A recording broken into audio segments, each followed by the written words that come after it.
Hi, my name is Corey Thomas. I'm the Director of New Business Development and Technical Services at Spraylock. We're going to take a few minutes just to run through a quick video to show some best practices and answer some questions and a little troubleshooting in regards to the application of our FRP and more adhesive. So first and foremost, normally there is usually a little protective black tab on the top of the cap. You would just pop that off. And then obviously it's an aerosol adhesive, so you want to shake it up. You're going to hear a liquid sound inside. You'll feel the movement. If you don't hear that liquid sound, and if you don't feel the polymers moving inside the can, it could have been exposed to freezing temperatures. So this product can handle cold temperatures, but it is not freeze-thaw stable, so it will freeze at some point.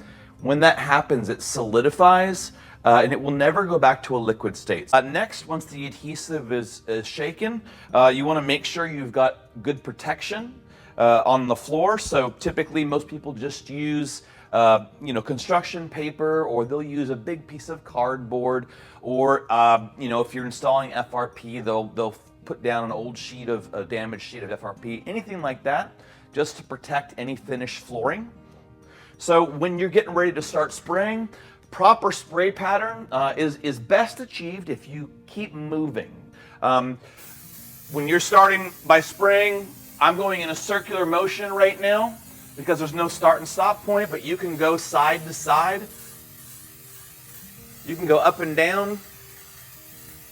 The cool thing with these tips is you can depress the tip stronger for full pressure, or you can back off on that a little bit and feather.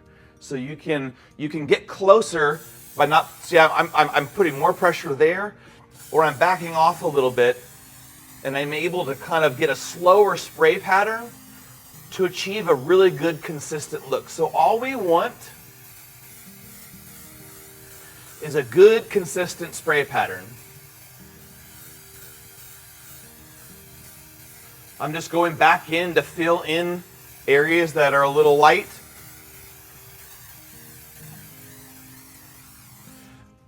And that's a great pattern right there. One can will do the equivalent of 2 4-foot by 8-foot sheets of FRP or whatever wall protection product or material you're using. You can see how white this is when it first sprays out.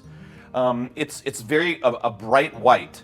This was sprayed yesterday, and you'll see it's much more off-white. There's a big difference in the color. It darkens, it becomes a little more opaque. So there is a visual aid to that being aware of when the adhesive is ready to install into. And that brings up the next important point is when is it time when is that adhesive ready for you to install into? So we like to use a very tactile approach. When you lightly touch your fingers into the adhesive, once it's achieved tack, it'll be very sticky, but there'll be no transfer to your fingers. If I go into it too early and I lightly touch the adhesive, you'll see my fingers have adhesive all over the tips there. So what we want you to do is think a little bit differently compared to bucket adhesives. With bucket adhesives, when you open that bucket, A, it has to be used on that project. B, you only have about 45 minutes to work. So a lot of times installers are working 1 or 2 sheets at a time. Well, with the Spraylock FRP and more adhesive, what we want you to do is think bigger. How many sheets do you think that you can set into adhesive in a day? Is it 20, 30, 40? 50 sheets. You're going to do 50 sheets. So what we want you to do is get the crew together, spray out that entire area in the morning, first thing. By the time you're done spraying, when you come back to where you first started spraying, that adhesive will be tacked up and ready to install into. And then you start working. It's going to have a very aggressive bond. You work for a couple hours, you go to lunch, don't worry about the adhesive. It's not going to get away from you. You come back, you keep going. You'll have that 8-hour working time. Frankly, if you don't have enough material on site and you sprayed enough area for 5 more sheets, and you don't have that wall material to install, so you have to come back the next day. You do not need to tear down that drywall and reinstall new drywall and respray adhesive. Leave that adhesive up there. Do a quick light overspray of the existing adhesive that was left overnight, and then continue installing. We put this on Thursday of last week just to give you an idea. And the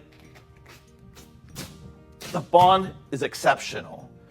Again, that's our job, is to create an adhesive that creates 100% substrate failure. That's a primed wall, and it still tore off all the paper and everything. This adhesive here that's tacked up was sprayed Friday. Today is Monday. So it still has tons of tack. And I can still reposition it. Oh, I'm offline. I can still pull it off and reposition it.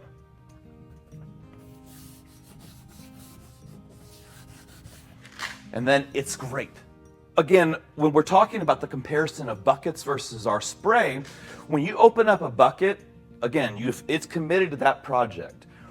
If you haven't opened up the bucket yet, most of those products have a 1-year shelf life. The spray that we have, our FRP adhesive, it has a 3-year shelf life. And that's even if you've used the can. So if you're done spraying, you've got half a can left, just let the adhesive build up a little bit on the tip. That will seal off that opening. It will prevent the adhesive from drying out, and so you can put that back in the box and take it on to the next project. So here earlier we talked about putting the spray shield down, putting the construction paper down. We don't want you to roll out a 100-foot sheet of construction paper. Just continue to move that construction paper onto the next sheet. You can roll out a 10-foot section or whatever and just move it along with you as you go, so you're not wasting a lot of material as well. We want you to be about 18 to 22 inches or so away from the wall. You saw how I was spraying. Where it was falling was right next to the wall. It was right next to it was probably 1 foot off. So I am not wearing construction clothes. My shoes have no adhesive on them. These adhesives bond to just about anything. So the adhesive will bond to the paper and the drywall. It will bond to any primed surface.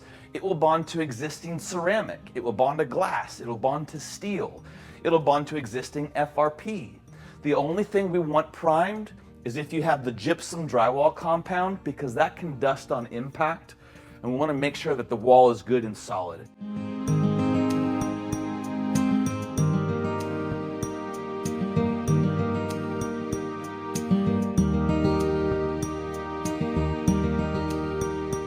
You may now wait up to 1 hour and roll the entirety of the sheet with a laminate roller to fully complete the bond.